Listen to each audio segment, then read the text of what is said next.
here's Brody Brazil. All right, I can't wait to share this with you. Something called the Geochron Atlas 4K. Let me show you what it looks like here on the screen. And as I describe it, I'm still not sure how to classify it. Is it a tool? Is it a toy? Is it really one or the other, or is it kind of a mixture of both? There are some uses I could see for this, but it's also, just kind of fun to look at. So before I go too deep into this product and give it a review and show you how it works, I should also tell the backstory of what a Geochron is. This is an original hardware unit. Now, they started making these sometime in the 60s, and this model right here is actually a family heirloom. It was produced in 1981. It was handed down from my grandfather to me. I'm so lucky to have it. I know there are values associated with a relic of this age from 1981. It has no value to me. It's priceless to me. Let me just say it that way. Not really concerned with the value of it more than the sentimental aspect. I admired seeing this as a kid. I always was fascinated at looking at the world, what time it was, where the sun was, just kind of learning about geography. So I'm very lucky to have this in the home office. But that's not what this is. Let me show you what a Geochron Atlas 4K looks like. This is kind of a self-standing computer. And it's got Wi-Fi. It's also got the Ethernet port there. So that's how you sync up for time and data and information and all the different layers that I'll show you here in just a second. Has an audio jack. I'm not sure that any audio even comes out of it. But the HDMI output here is what connects to your television. And this is going to produce a 4K signal. Now, I should make this very clear. What you're about to see on this video, and specifically with this Geochron 4K model, this is only the 1080 resolution. All right, I actually don't have it hooked up in the 4K capacity. So what you're about to see here from the Geochron 4K is only in 1080. It gets much better than this, obviously, if you watch it on a 4K screen. But yeah, this little computer, and this thing is meant to run day and night for long hours. You don't have to have the television on. You can just leave this unit on. It'll still keep the time updated. It'll keep all the metrics going in the background. But when you turn your television on, this will already be on, and it'll be basically ready to go to help you tell the time, as well as track weather, flights, satellites. There's so much here that we're about to get into as I show you everything that this Geochron 4K does. I think it's a second generation of the product. This Atlas 4K model came out here last year now in 2020. So this is an updated hardware version. I've run this for several hours straight. I've watched it. It has no hiccups. Very reliable, very fun to look at. So let's take a deeper look at it. What actually are we looking at here? Well, this is a world map as represented by where the sun is shining and where it's not. But there is so much more than that. And by the way, I should also show you here that it does come with this remote. So everything I'm about to control here is via this remote. It's pretty responsive, not a lot of lag. I mean, this computer is robust. It is meant to render and handle the imagery that it produces. So right now, I am actually currently displaying an aviation layer. You can see those planes over North America. Those are only North American commercial flights that you're seeing. But also that yellow track is actually the International Space Station. In fact, right now, it just passed over New York City. The white line's where it's been. The dotted line is where it's expected to go, its trajectory. I can also tell you right now it's traveling at 5 miles a second, and it's going 262 miles above the Earth's surface. And also, the magenta line and dots ahead of it is the Hubble Space Telescope. Unfortunately, I'm not able to see exactly. Is that 313 miles above the Earth? And oh yeah, 5 miles a second. There we go. Yeah, sorry, I had to lean in there, get a better look at it. But that's what that's showing you right there on the screen. So those are two things that I have showing in addition to the weather, right? You can see where clouds are. That's kind of a hazier white layer, like for example, in the Pacific Ocean between Japan and the western United States. You can see a couple storm systems. You can also see in green precipitation and also in orange high levels of precipitation. So look, all of this is pretty intuitive. There are legends here that I can put up on the screen. I'm about to show you all the different configurations, but I kind of wanted you to get First, just a lay of the land, what this product is. Now, you can tell the time in a multitude of different ways. It's clearly on the bottom left corner of your screen. As I tape this right now, it's 9:40 p.m., 5:40 UTC. You can see the date on the right-hand side of your screen. Why are there two dates there? Well, one is for one side of the international date line that we're on. The date of January 20th is the left side of the international date line. So you can see it's already tomorrow in Asia and in Africa, and pretty soon the sun is going to rise right there in all of those European countries too. Like I said, I can just get lost sometimes in looking at the map. It's so simple. I mean, a map has existed for as long as I've been alive and a lot longer than that. But sometimes just staring at the map and placing countries that I know of but I couldn't recite in my mind, I just get fascinated looking at the map, let alone all these layers that I'm about to share with you here. So let me go now into the menu setting. And by the way, the international date line, if I wasn't clear, is the darker jagged line, which is obviously in the middle of the Pacific Ocean. But very cool that the dates update on the bottom. It's Wednesday on the left. It's Tuesday on the right. Let me go into the different menus here. Now, I should show you all the different map layers. I have it in low res. Now, this one is specifically set for a 1080 version of this. I want to make that clear that again, what I'm showing you here is not the highest resolution. And in fact, this one is custom made for 1080. So it's a little bit downscaled, but let me go here to a mixed version. To be quite honest, I'm not sure the difference of all of these, so I'm not going to go into too much detail. A lot of ham radio operators love the Geochron because they're contacting people from around the world. They want to know what time it is of the person they're talking, what time it is where they're at, the person they're talking to. This also has on it a legend of different ham radio call signs in different regions, so that's pretty valuable.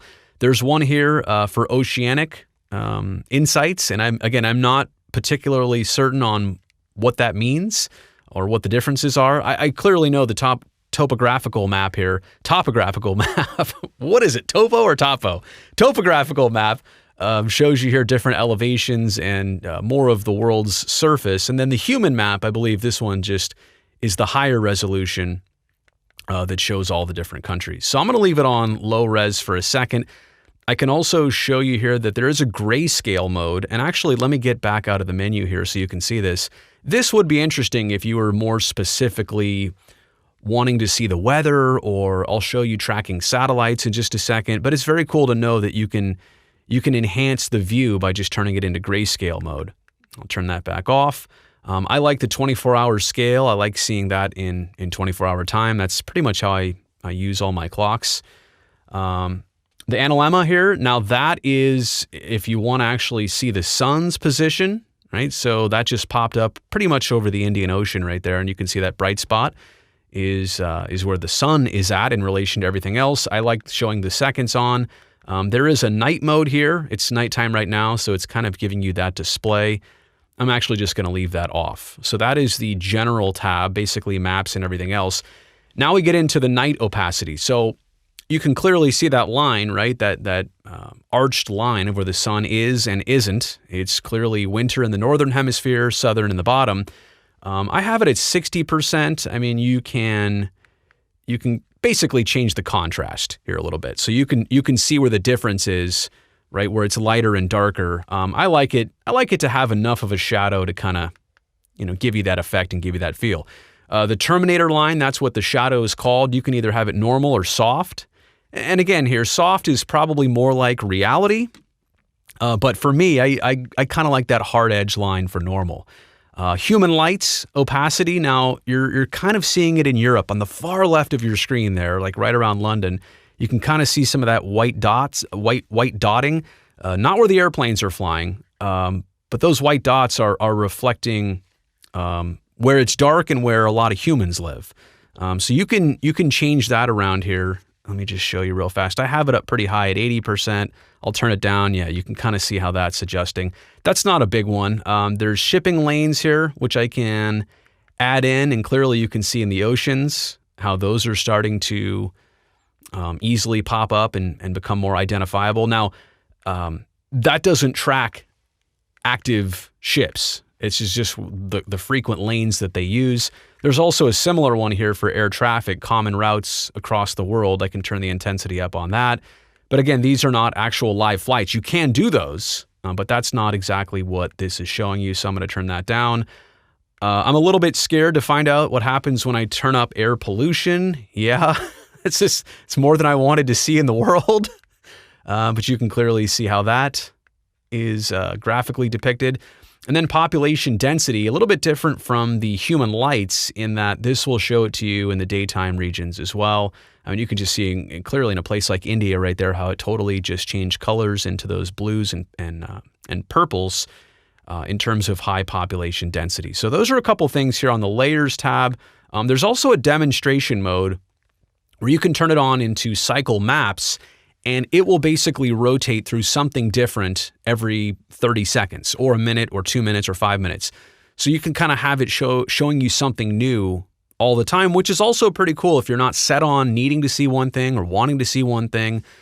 It's kind of a nice, it's a nice demonstration to potentially share with your friends, or if you're just going to leave it on for a couple hours. So let me go back up here now to the pins tab. This one's pretty self-explanatory. You put in the lat long and you can pick cities and put pinpoints. You could put these on your house, your favorite place to visit. There's a lot of different ways to customize this. I've just put in some major cities that make sense: San Francisco, New York, London, Honolulu, Sydney, Tokyo, Cape Town, Stockholm. So some places that are favorites that I visited, others that just, geographically spaced out make sense. All right, let me bring it back up here now to the live tab. I'll take myself off for just a second. What I want to show you now are things that use the internet, whether you're connected via Wi-Fi or if you're like me and you've hardwired in your Geochron Atlas 4K. I have COVID-19 cases turned off. It's just I don't need to see all that right now, but clearly in this time here, early 2021, that is a big deal around the world. I'll take this off here so you can see different spots and those respective different color circles, giving you different indications. And even this is customizable. Oops, I should take it off here. There's a legend you can see in the top right there going from yellow to red. I'm turning that one back off for now. But there are different ways to see the weather in terms of temperature opacity, wind speed, air pressure, cloud cover. All of these are customizable, which, look, I think is so cool in that you can basically have this exactly how you want it. You can fine tune this, and I'm not going to mess with a whole lot of these settings, but I just do want to show you, let's show you wind speed here, for example. Let's actually turn that one on. Let me crank it up here. So you can kind of see, this is a totally different look than how the Geochron was before, but it gives you an idea of where wind speeds are and different jet streams, and that's pretty cool. So I'm going to actually go back and just turn that one off. I'm pretty particular ultimately in how I like this, or at least how I like to see it when I turn it on.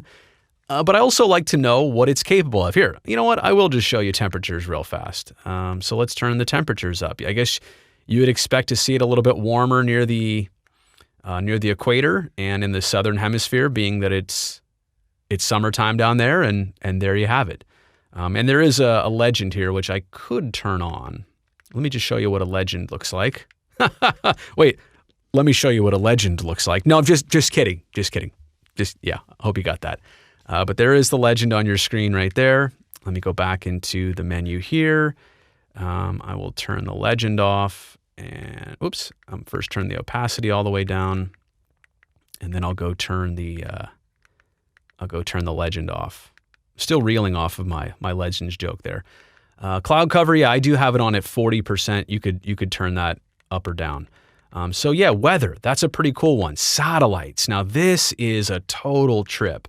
You can look at the last 30 days of launches. Now there's 26 satellites that have been launched here in the last 30 days. Does that sound like a lot to you? Because when I first got this almost a month ago, it was something like 95. It's crazy to see what goes up in the last 30 days. But I actually want to focus on a couple different ones here. Like, for example, the GPS operational satellites. There are 30 of these, which are geostationary. And here you go. I'm showing all 30 of them. That's pretty cool. Now, how long could I sit and watch this for? I don't know. Is it something I just want to look at right now for a bit? Yeah. Could I watch this for a couple hours? Maybe with the beer open? Yeah, probably too. But that's pretty neat that you can do this like that. And again, this is all certainly in real time. This is exactly how things look right now in the sky above us. So I'm going to turn all those off. Now it's saying showing 30 of 30, which is pretty cool. So that's now gone. But check this out here. Starlink. And you can see the different tallies here, showing 26, showing 89, showing even 210 for amateur radio satellites, and 5 for miscellaneous military. But how about 892? I'm going to turn this on here for SpaceX/Starlink. Holy moly. These are all low orbit satellites, which are part of something that Elon Musk and SpaceX are doing. They're getting this Starlink technology up to provide broadband internet around the world. I believe it's supposed to roll out in North America, and maybe by the time you're watching this, it's been out for a long time. That's the way YouTube works. But they're rolling this out, and this is going to provide high-speed internet for people via satellites. And yeah, you need to have a lot of satellites if you're going to deal with that type of bandwidth. That is flat out amazing. Those satellites are going up all the time. Now, I realize that's a lot of text that looks very busy. In reality, those are spaced out. But also in reality, there's 892 of those things flying around. So yeah, you get the picture here. You can also show their trails. And let me find one here, like the NOAA satellites. These are weather satellites. So there's 22 of them on here. Let me just see if I can put a little bit of I'll show the future and show info. And let me see if I can show a little bit more of a trail on these here. Yeah, there you go. So now you're seeing the line and the dots. So the line is where it's been. And let me pull this off here. And the dots are where they're going. These satellites are going. And I think this is cool, right? So these are not geostationary. These satellites are constantly moving around the world. And that's pretty cool to look at, to just kind of track these things, see what's overhead. I'm not sure if you're going to be able to see it in the night sky, but you just know where they're at. And again, this is a tool, but it's also just really fun to look at. So I could stare at this, for an extended period of time. Let me turn all the satellites here off. So I'm going to go back and hide all of the NOAA satellites. And because of that, I guess I should have just hit hide all, and I don't need to see the info, and I don't need to see the future, and I'm going to get back out of satellites. The Hubble Space Telescope is one that's already on. You've seen that, the trail length. Exited out of there. The International Space Station, same thing with that. Live commercial flights. This one's pretty cool. So you can choose between North American, European, Australian, Asian, African, or South American airlines. I just have the North American ones up there and a little bit of a trail length so you can see where these airplanes have been. But I have to be honest, like even if I switch here right now to, let's say the Asian airlines, because that, it's daytime there, you'd think it'd just be a little bit more busy. It automatically clicks off the North American ones, but you really can't really zoom in here and see a level of detail where you're actually like tracking flights. I do want to be clear about this. If you're into flight tracking, you can't identify individual flights, but maybe that's something they'll add in the future. And I have to say, one of the coolest things about this Geochron 4K is that they're already adding stuff. Like during Christmas, they had a Santa tracker on here. How cool is that? And it would show you where Santa was, respectively, on Christmas Eve, making all his deliveries. So they can add layers and add things on here that are just even ideas or not even ideas right now. That's one of the best parts about this, and that's kind of one of the things that sold me on it. It's a great product already. It's only going to get better over time and as people add more things and more features to this. So again, maybe not right now. If you're into flight tracking, maybe this is not going to be your answer or what you're looking for, but it could be in the future, and it's still cool right now to see where things are. The moon phase, I think if I X out of there, you can see, in fact, right over Canada right now. In fact, just to the left, to the west, I should say, of Greenland right there, We're in the first quarter of the moon, so it's going to show you all the different moon phases as they happen. So the first 4 tabs, I'm back here on the top here of the configuration, general, layers, pins, and live. These are pretty much where you customize how your map looks. Everything else is pretty much a utility function. Internet, I'm connected to obviously my own Wi-Fi here, but in reality, I'm hardwired, and you can see where it says wired right there. So I'm gonna go back and blur out my internet status and MAC address. So that doesn't pop up there for any good reason. But those all exist there. You can kind of see all of that information. Choosing your own time zone, that's the next tab. I've already done that. It knows where I'm at on the west coast of the United States. There are some different system things here just in terms of updating it. Like I said, always check for updates. That's very cool. You can change a bright logo or a dim logo for where it says Geochron right there. See, I just changed it. That was the difference. Kind of like it dim. Imperial units or not, I'll leave it back on that.